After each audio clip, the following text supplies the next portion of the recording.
Wali Kota Pematang Siantar Susanti Dewayani yang hadir dalam acara turut mengapresiasi kegiatan bakti sosial Imlek tersebut.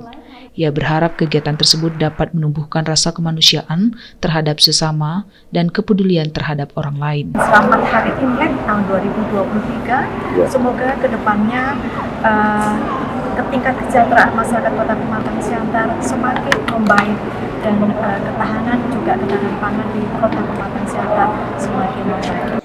Dalam kesempatan tersebut, Ketua DPD Perwakilan Umat Buddha Indonesia atau Walubi Siantar Simalungun mengatakan dengan adanya pembagian bantuan sembako dan angpau diharapkan dapat meringankan beban para warga prasejahtera etnis Tionghoa yang merayakan Imlek.